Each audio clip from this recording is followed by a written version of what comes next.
Well, good afternoon. My name is Tom Hardaway, and I am very appreciative of having been given this opportunity to share with this class in educational psychology by Dr. Sullivan some information on the use of psychotropic medications in children and adolescents. By background, well, number one, let me just say that I wish I were actually in the classroom with you because it's a lot more fun that way, but sometimes it's also fun to be sitting here next to my piano at home and getting to discuss some of these issues, which on one hand are very interesting to me and I have found to be very beneficial, and on the other hand come fraught with concerns and misperceptions and even the real perceptions about the effects, impact, and possible problems with the use of psychotropic medications in children. Still comes with some concerns and the necessity often to make decisions about cost or benefit versus the downside. So benefit versus risk, and also just to make sure that one knows what they're treating with the medications and what the realistic expectations are. So my background is originally as a pediatrician for a number of years. I started out in the Army, then realized that I actually was doing so much what had turned out to be pediatric psychiatry that I thought I might as well go get training and get paid for it, because I was spending a lot of time with my chronically ill children, such as those with diabetes, those with asthma, and it seemed like besides just trying to stabilize their medical situation, I was faced with having to treat a lot of the psychological things that go on that really can torpedo successful treatment in these conditions. For example, I had a diabetic adolescent who I ended up twice having to kind of pick up the pieces in the emergency room, being in a diabetic coma, and when I asked her what happened, whether she'd been doing so well and she was stable, and she said, well, it's not fair that people have called me diabetic, and I really don't think I've got it, and I figured if I didn't take the insulin that that would mean basically that I don't have diabetes. Well, as you can see, at that point you end up talking more about a lot of other stuff besides the number of units, what time of day, and you get down to talking, what are you thinking, and why are you thinking this? So we had to do a lot of work with her, and then she would act out and rebel with her parents, again using the diabetes as a kind of trying to get out from under control or whatever the adolescent developmental issues might be at that point. So I got interested more in behavioral and psychiatric issues and went on and did training in general psychiatry and then a fellowship in child and adolescent psychiatry in the Army and also out in San Francisco at the University of California at San Francisco.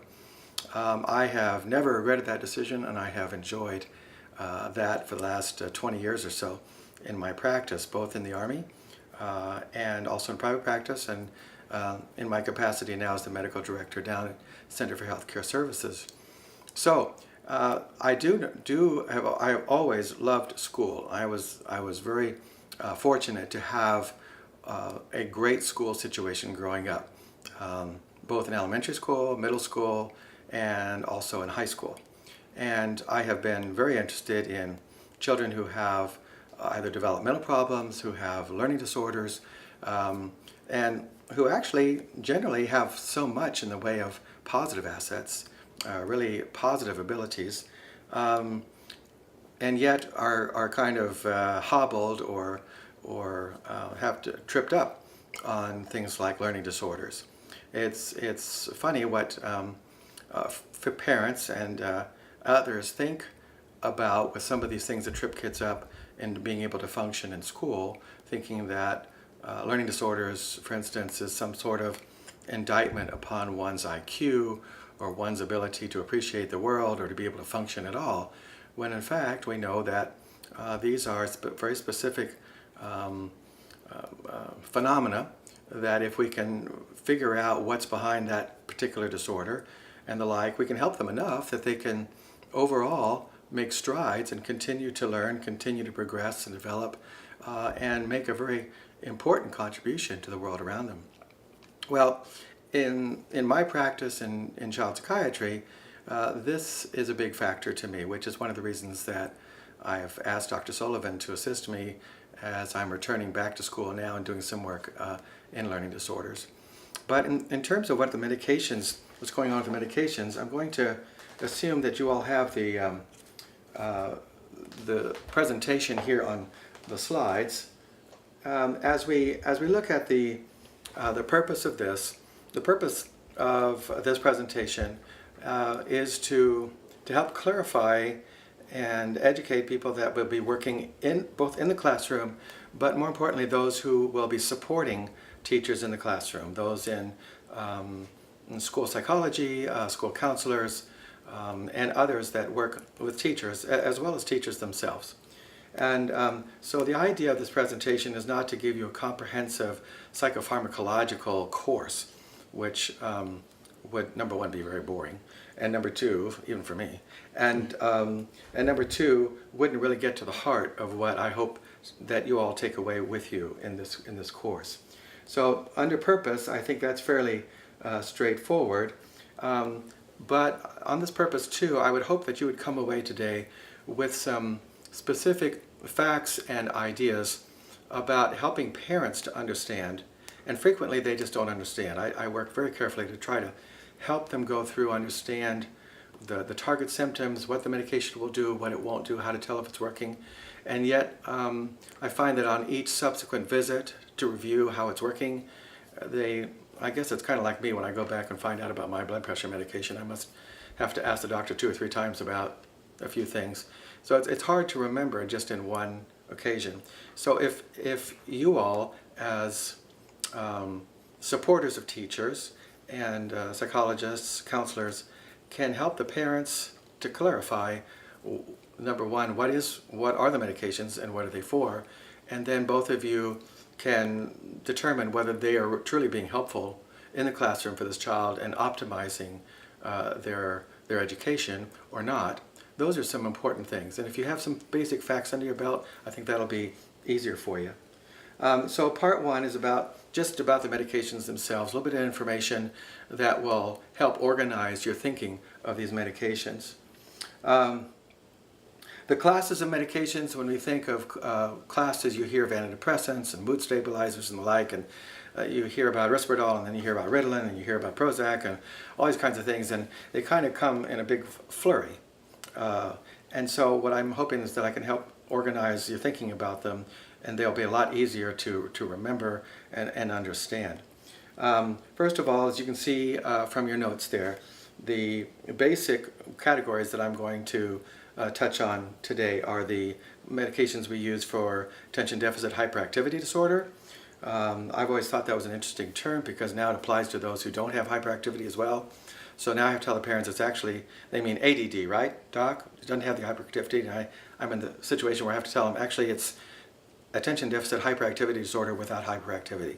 And you know how silly it makes me feel to have to talk like that in front of parents where I already have a credibility problem to begin with.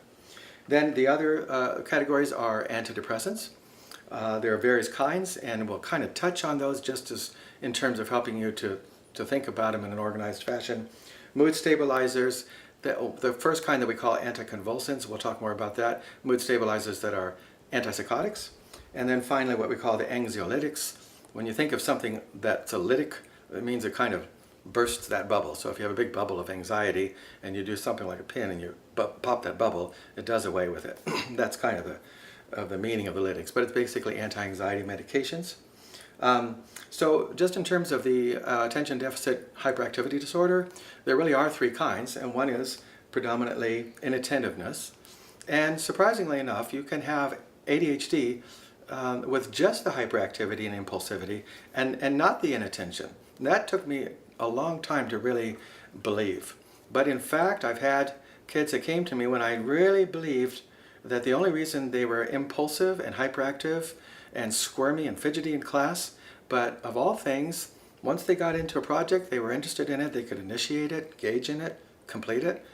That always got me. I couldn't quite understand how you could have that. But in fact, once we made sure they didn't have an anxiety disorder or other things going on in their lives that caused them to be kind of squirmy or fidgety or anxious or whatever, then in fact, when we did treat them with a medication that was designed purely for the hyperactivity and impulsivity, they responded. So I became a believer. The two classes of stimulant medications, there's non-stimulants and then there are stimulants. But the stimulants are divided up into what we call the amphetamine class and then the methylphenidate class. Now, in order to kind of have a better understanding for what these medications do, they don't change your personality, they don't slow you down. In fact, they're just replacing, I mean, we all make dopamine in our brains, but for those of us unfortunate enough to have ADHD, to include myself, there is a center of the brain that is kind of like a clearinghouse for all sensory input.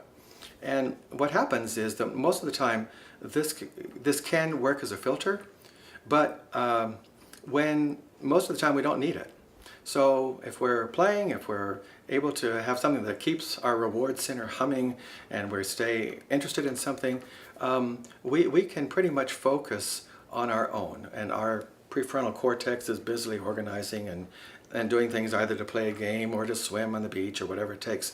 But when it comes down to concentrating on one thing that's not immediately rewarding, our reward center is not immediately, really jangled by the idea of studying arithmetic. The reward center says, I don't see any particular reward coming down the pike just really anytime soon studying this multiplication table. And so what happens then is that the cortex sends down a message to this, basically this filter in the thalamus saying, any messages that come up from now on need to be about what I'm thinking. Any other messages that come in either through hearing, seeing, even internal thoughts, please clear those out and keep them filtered. And so when we do that, it becomes much easier to focus, to engage in the work, to sustain that attention, and to complete it.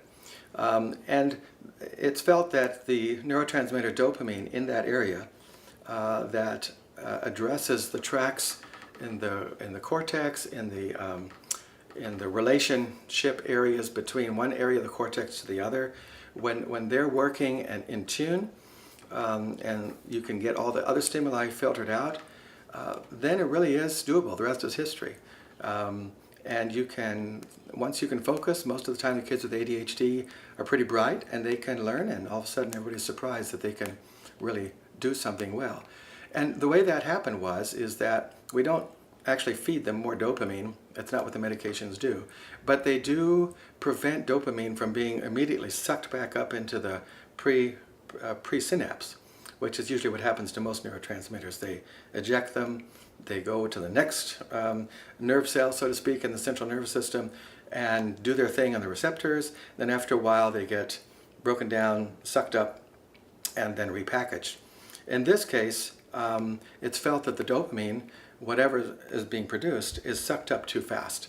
And so it never gets a chance to really do what it's supposed to do on the postsynaptic part of that synapse with the receptors. And so what amphetamine and what the methylphenidate derivative medications do is basically slow down that process or block it so that it gives enough time for the dopamine to do its job. And many times that's, as many of you may have observed, is something that happens almost miraculously within just a few minutes. And so there's nothing in the literature that says that amphetamine and methylphenidate, which work pretty much very similarly, are any better than one over the other. However, what we can say is that on each individual child, about 60% of them will respond to anything. Within about 30-45 minutes, as the peak goes up there, then they'll have that response. And they'll notice, one girl told me that, Dr. Hardaway, she was about 11, she said, when I tried to do anything before, it was like walking through silly putty. I thought that was kind of a cute term. And she said every time I tried to do something, I kept walking, but it was kind of like I was bogged down, and I'd get distracted within a few minutes and I couldn't finish. With a medication, it's kind of like being on a skateboard. I get on at point A, I proceed down and get to point B, then I look back and realize, hey, I wasn't distracted and I got to finish. So it's something you almost don't even notice until you look back and see that. Teachers, parents will notice when the medication is successful that you will have not an effect of slowing somebody down or keeping them from doing very much, but actually helping them to be more alert and focused and engaged, which is what we're looking for. That can happen either with the methylphenidate derivatives, and as you can see, those are medications that you probably are familiar with in one way or the other, the Ritalin, Concerta, Metadate. Each of those are various preparations of the same molecule, methylphenidate. The same thing with the amphetamine and amphetamine salts. Amphetamine salts just means that you've got two sides of the same amphetamine molecule that are mirror image. They're just hanging together like sodium and chloride do in regular table salt. And so you have extended release preparations, which kind of slowly go up and then kind of plateau out and give off a certain amount over time and then come down, whereas the non-extended release, in other words the regular, they kind of peak up and then come down, and about 2 or 3 hours peak up, and you have to give them a few times a day in order to keep that. Some are more, the kids will sometimes respond to one better than the other, and sometimes they'll get side effects with one and not the other, and we'll talk about that in a second. With these medications, more so in preschoolers, but certainly you can see this in older children as well. You can have some side effects, but some are more common and aren't really showstoppers, such as decreased appetite, where you can kind of change the way you do nutrition supplements. There's even an antihistamine that helps to stimulate the appetite. But for the most part, we follow their weight and make sure they're not falling off the growth curve. And for the most part, that doesn't have to, if they're doing very well with that medication, we're able to make sure that they continue eating and getting the nutrition they need and to grow normally. Some of the other things that you can see are things like tics, facial kind of tics, or things that you have to discriminate out. Is that anxiety, or is that really part of the medication that they're taking for the ADHD? Sometimes it's pretty mild, and those tics are not harmful, and basically they'll subside. Sometimes they really are in your face, and they'll be biting their nails and biting on their shirts, and sometimes having bleeding from the nails because they're ticking and biting hard, in which case generally all we have to do is change the preparation, and they're likely not to have that same adverse response. Especially in our preschoolers, but it can happen anywhere. Fortunately, it's very uncommon, is sudden onset of hallucinations, which would be either hearing voices and or seeing things crawl, or even worse yet, things crawling on you, which can be pretty terrifying for anyone. And in that case, we stop that medication, that phenomenon stops, and obviously we're not going to use that medication anymore. Those are potential side effects that can come, but generally I consider the stimulants to be probably safer than just about any other medication that can be used for ADHD. You'll see that on your possible side effects and concerns. In the past, there have been concerns enough to even get a black box warning on the PDR for people who prescribe it, saying you better do an EKG and all these things because it's been found to increase your heart rate, and you could have accidents out on the football field, your heart will stop, this, that, and the other. And I think as we've looked carefully over the last 10 or 15 years, they've stopped that black box warning because it simply wasn't true. And even children who do have rhythmic kind of cardiac problems are approved for use of a stimulant. In terms of growth, there was the concern that they would lose, they'd be stunted in their growth and the like. And again, I think although it is possible to lose a very small fraction of a centimeter or something as you start the medication, it plateaus off, and it's more if you compare two groups of individuals who may lose part of a centimeter in height. But I tell you what, I have some very, very tall and very, very severe ADHD folks who respond well to the stimulants, and they would gladly give whatever they've given in height to their ability to function. with that. So without meaning to minimize that or trivialize it, we do pay attention to it. We keep track of their weights and height as we go along, but that's not been an overarching issue over the last many years. The other thought was, well, if these kids are using things like amphetamines, which if you use them in large amounts, or you snort them or something, you can, have some sort of an illicit drug effect, and they're more likely then to use illicit drugs later on. When in fact, we know that the opposite is true. Any treatment that's successful for ADHD, to include the stimulants, is actually protective. In other words, if you don't treat the ADHD, the likelihood that you're going to select things that will give you immediate gratification, such as food, sex, drugs, and we know in adolescence that's already, kind of an issue anyway. But if you have ADHD as an adolescent and it's not treated, then your likelihood of getting into things with your impulsive behavior, grabbing things, getting immediate pleasure through sexual or drug seeking behavior is much more likely to occur than someone whose ADHD is successfully treated.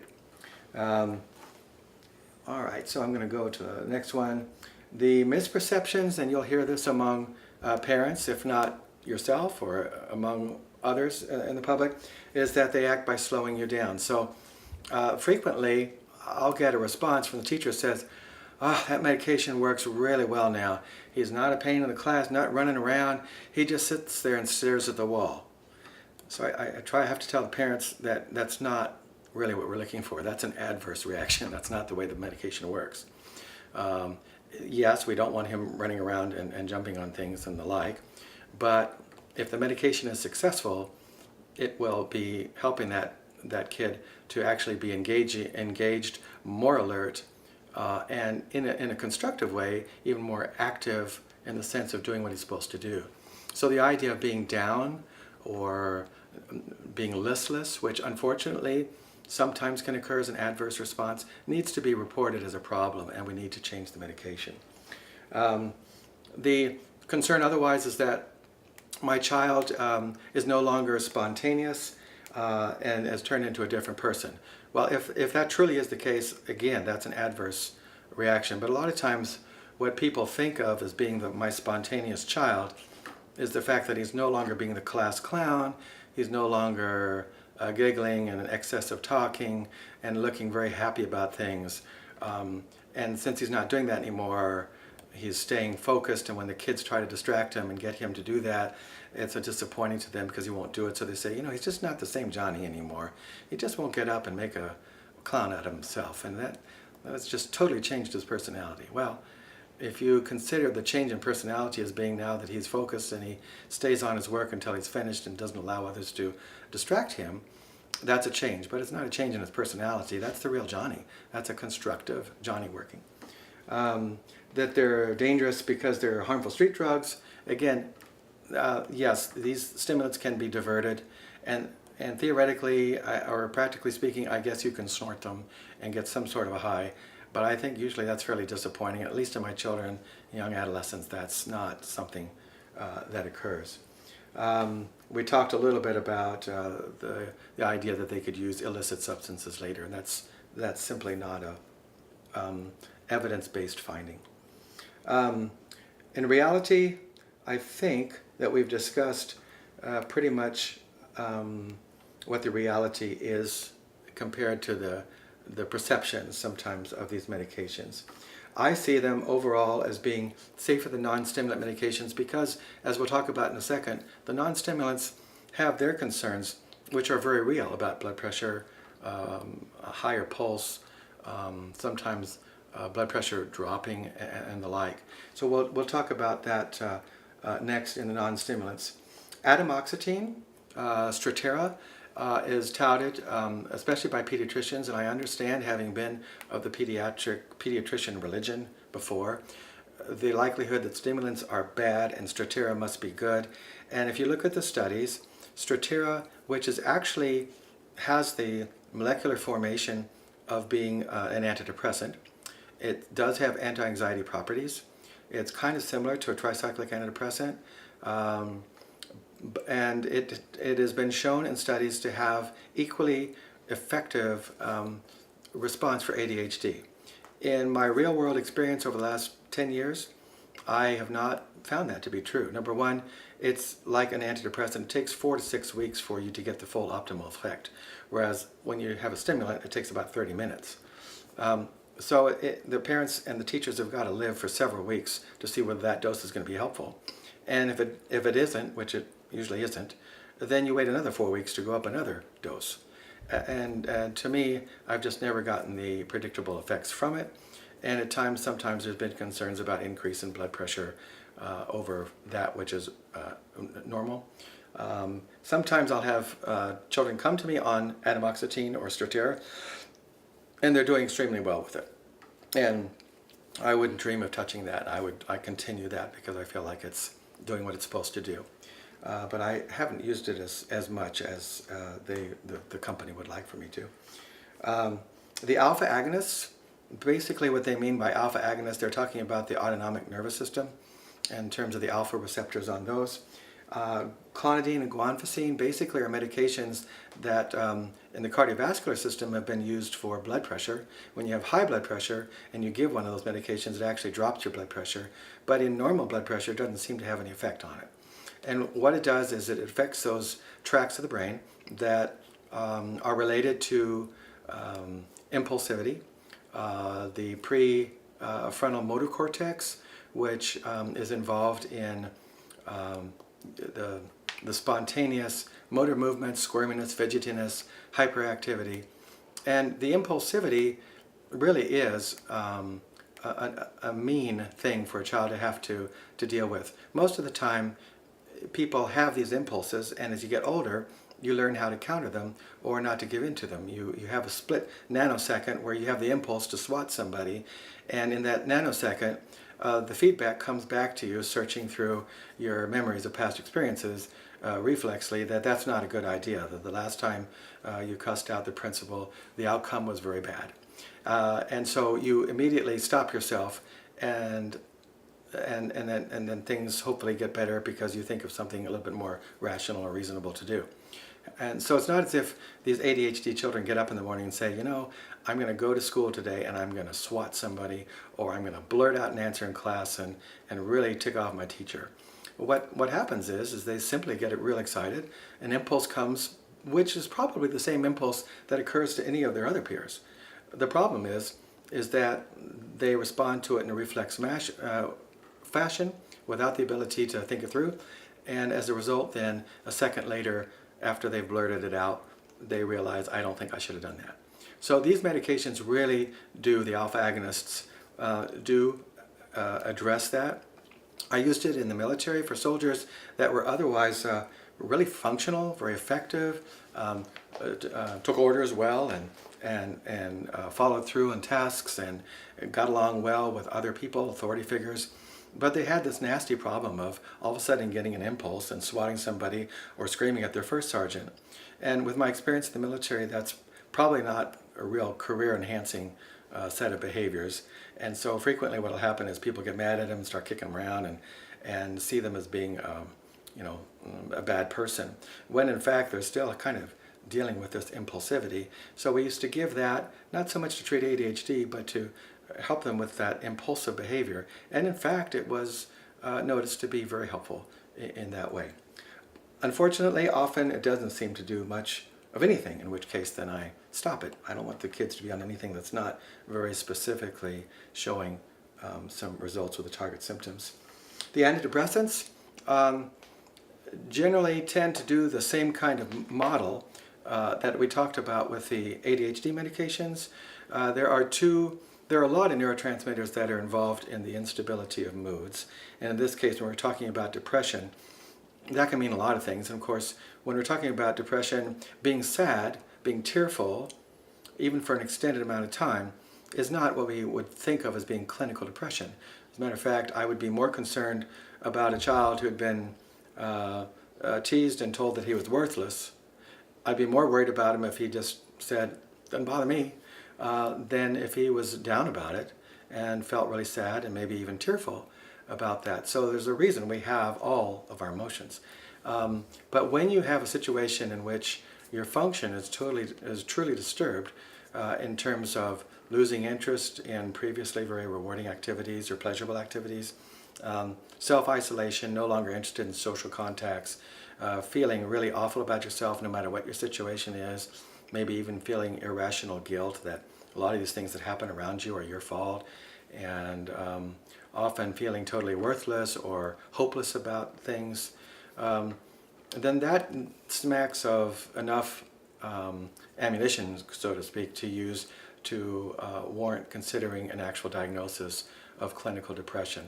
When those target symptoms occur, then we find that counseling and therapy, actually in terms of reframing the way you look at the world, even if it's biologically and genetically kind of determined, you have a whole family history of it, a lot of times counseling and therapy do enough of that brain biochemistry change that's necessary, and medications aren't always necessary for that.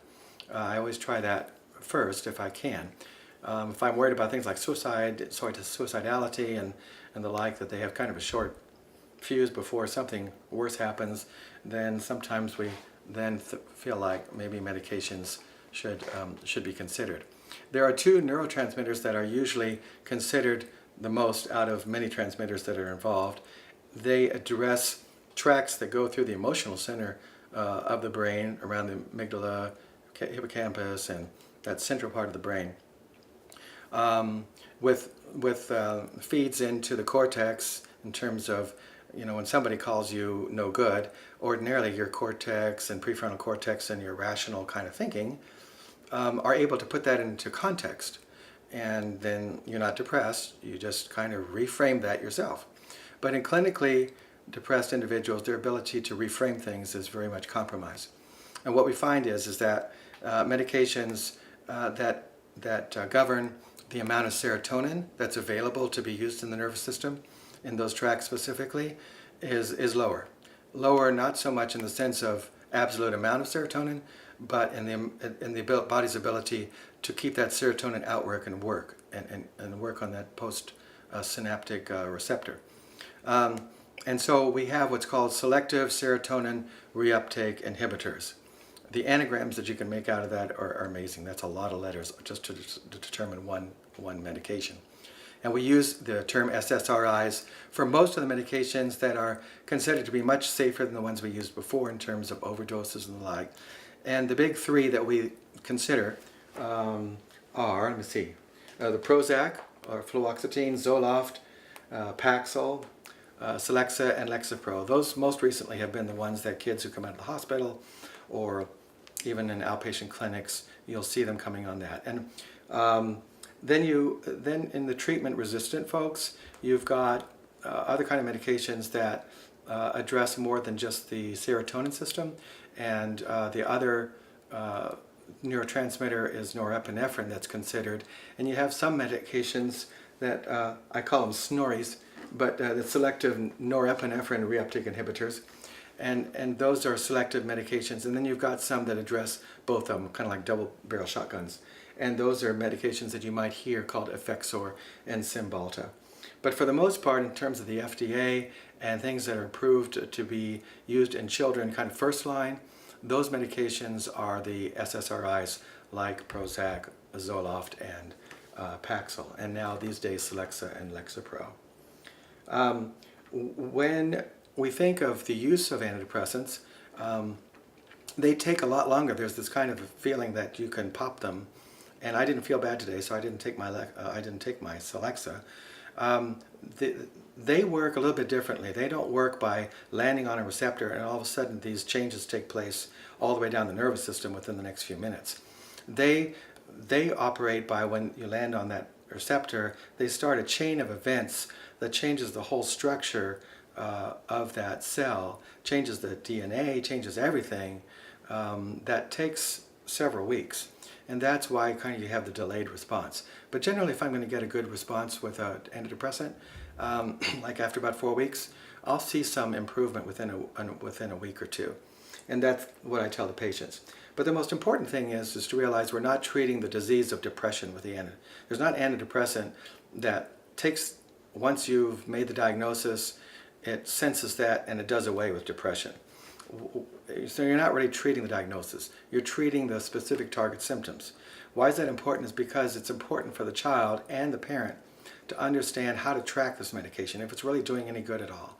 And that's why you help list it. You know, you say you presented with, you haven't talked to anybody in your family for months, you kind of sit in there and look at the wall in your room, you feel like everything's hopeless, nothing will ever change, and you feel like you're not worth anything. And you're irritated with other people and yourself. So those are the specific findings. The other things, suicidality, you don't have that.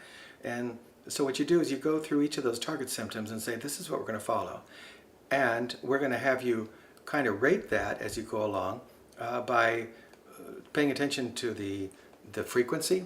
Is that I used to have these episodes 3 times a day, and now I have them about once a week.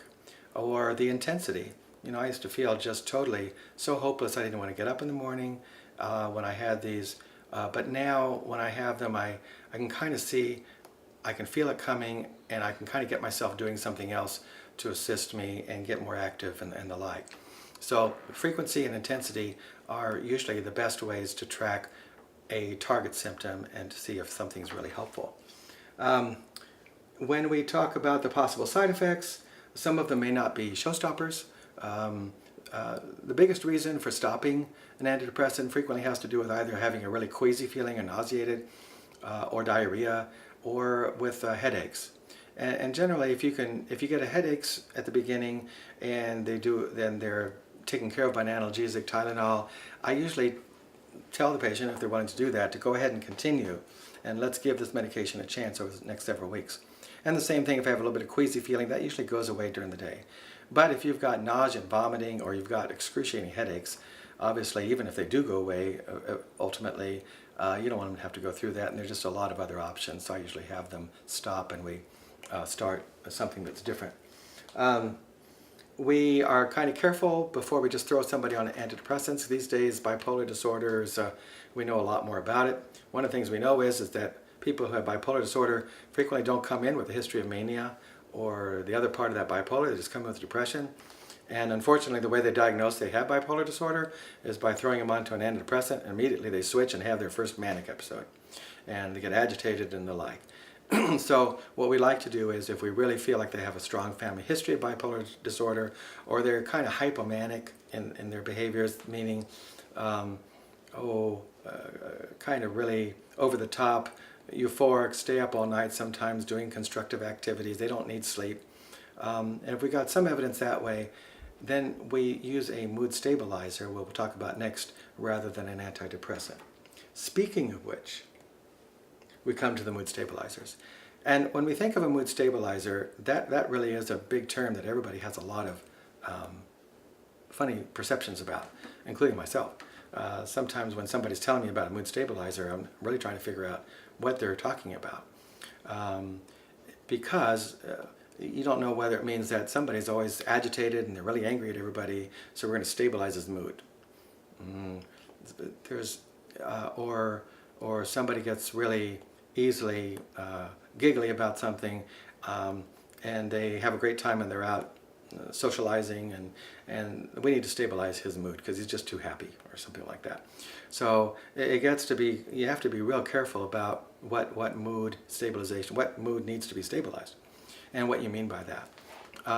So when we think of a mood stabilizer, we're usually thinking in terms of someone who has back and forth between either a very euphoric, on top of the world, grandiosity with illusions of grandeur, and often with adults, frequently they'll have a hypersexuality with several different partners, or hyper-religiosity, sometimes even auditory hallucinations, voices.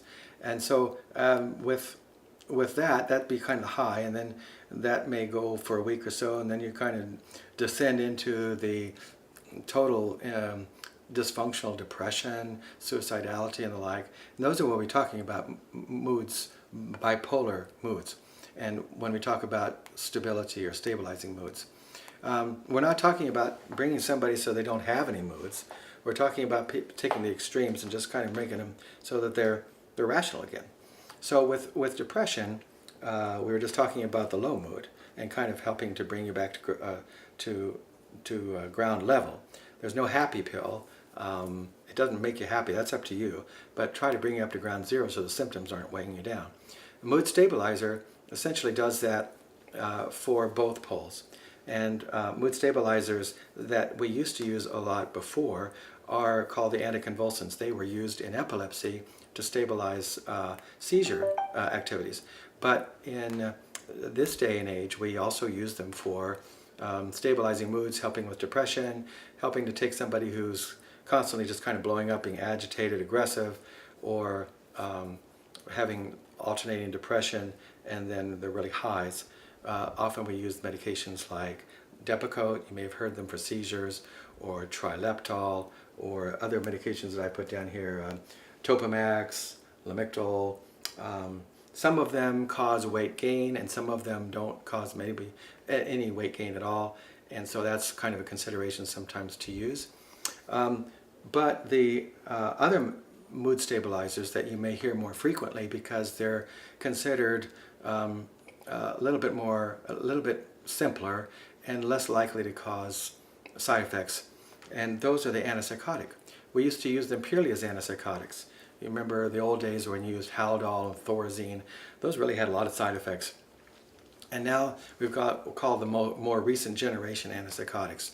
And those medications, you might have students that come on Risperdal, Seroquel, Abilify, Zyprexa, Geodon, Latuda, and Vega.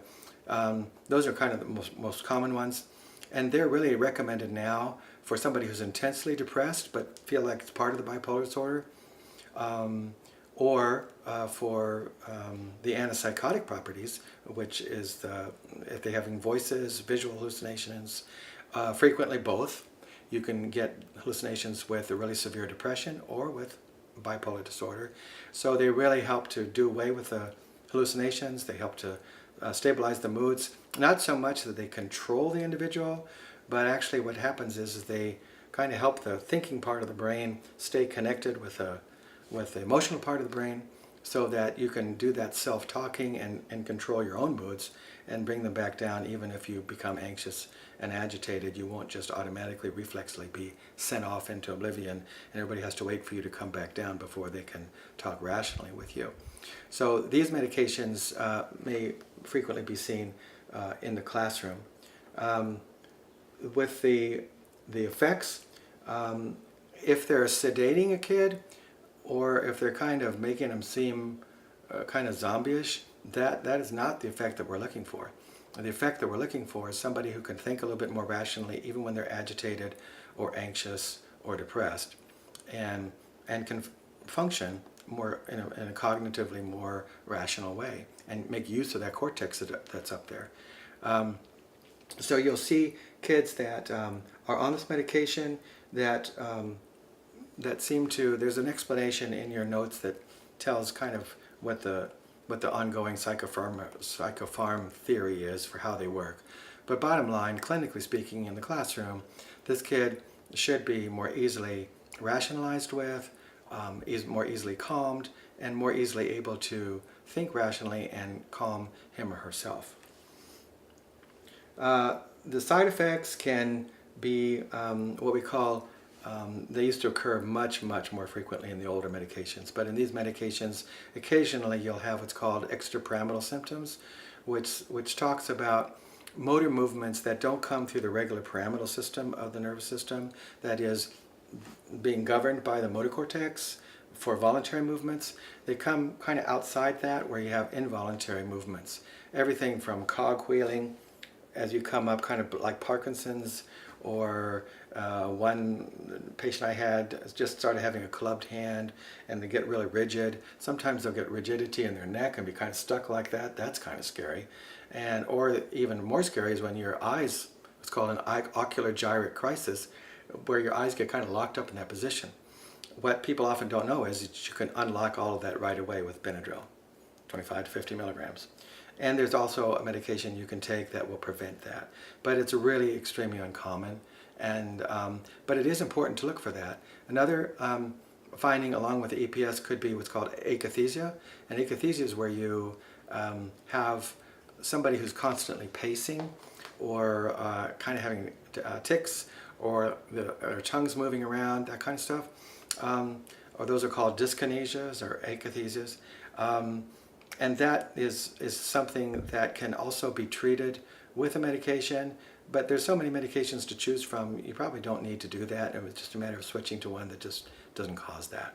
Why some cause one in an individual and the other one doesn't, unfortunately, we're not nearly there yet to know scientifically what explains why it does that to some and not others. The anxiolytics are the anti-anxiety medications that we use, and first of all, understanding that defining anxiety is really important. And in your notes you'll find that anxiety is really something that's really important for all of us. We all have anxiety, and it's what propels us forward.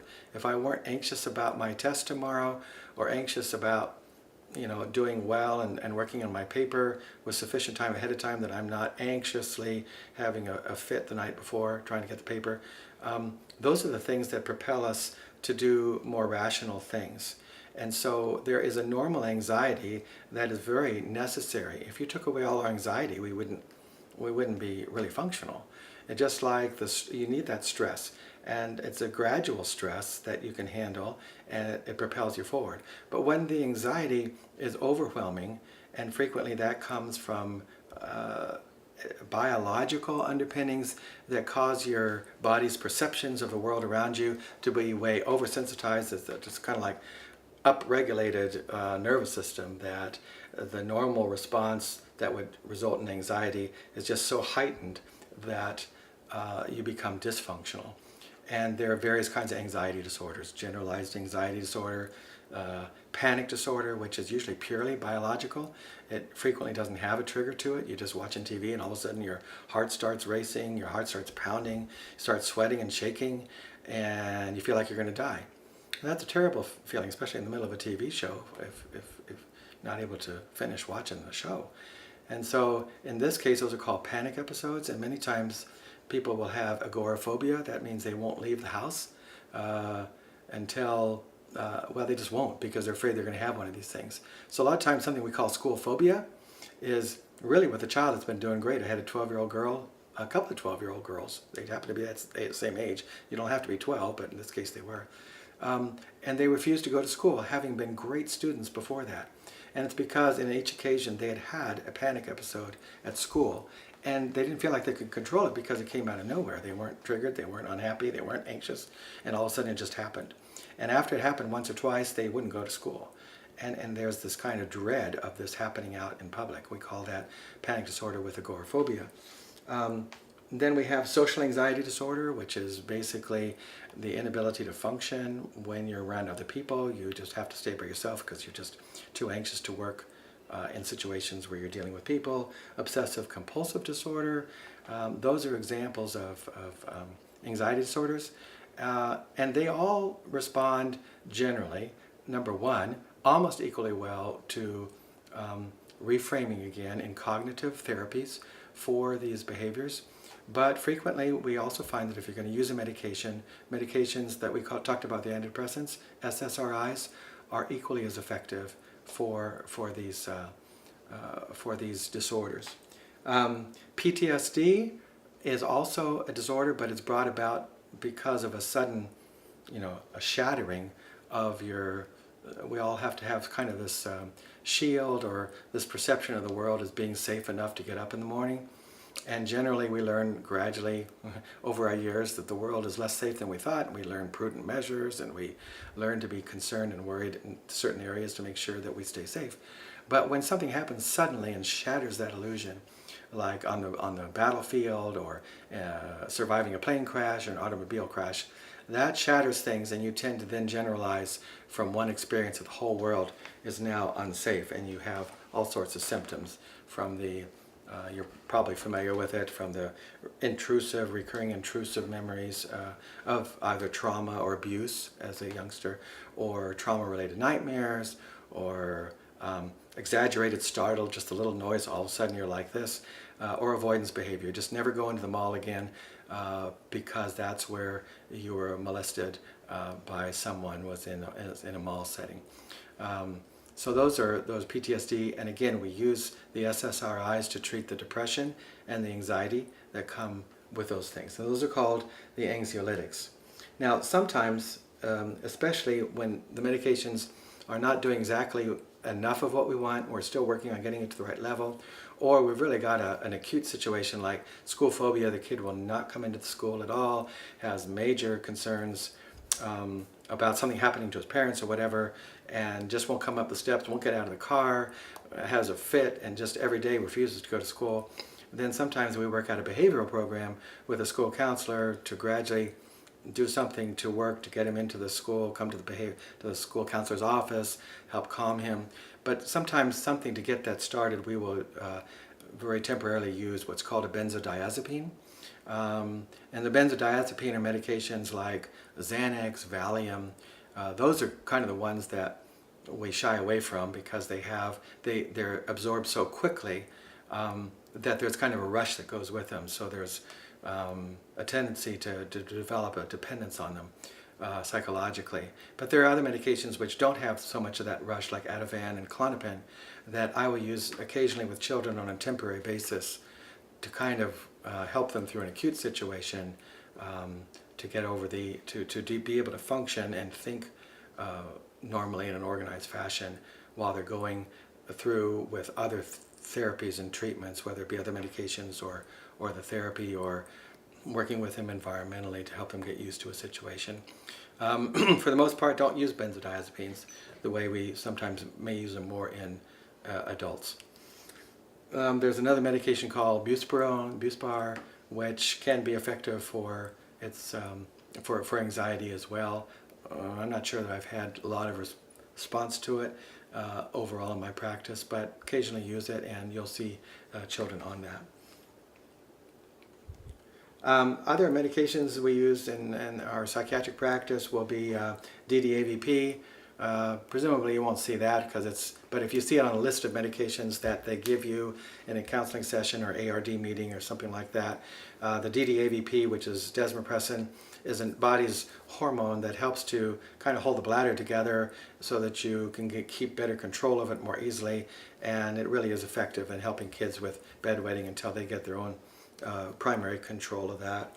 There's the medications we use for sleep that have side effects of the sleepiness that can be very helpful, and especially when they're not doing well during the day because they're irritable and they can't pay attention because they just simply haven't slept at all.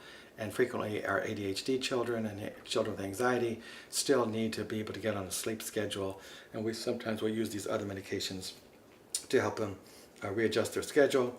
A recent medication that I use more frequently now that you'll probably hear is Prazosin, and it was pioneered more in dealing with soldiers with post-traumatic stress disorder from battlefield conditions, and specifically they address apparently fairly predictably trauma-related nightmares. Now, I used to have a saying when people come and tell me about they're having a hard time sleeping because they got these nightmares, and I'd say, well, there really isn't a pill for nightmares. I think that's important I'd always think it's important to talk with a therapist and look at the content of those nightmares, and just putting it out on the table, talking about them, organizing and trying to make sense out of them, then helps to take the charge out of them, and you might still have them, but they're just not so terrifying. But now with the Prazosin, if it's a nightmare that's associated with a specific previous abuse, my experience has been that almost predictably those nightmares are gone. In contrast to nightmares that are not trauma related, and I can't really account for this, and it doesn't seem very effective for that. So I'm still scratching my head on that, but you'll see maybe Prazosin as a medication. I'm going to stop right here before we get to the second half of this, which is some of the psychosocial issues related to the use of psychotropic medications. We'll see you next time.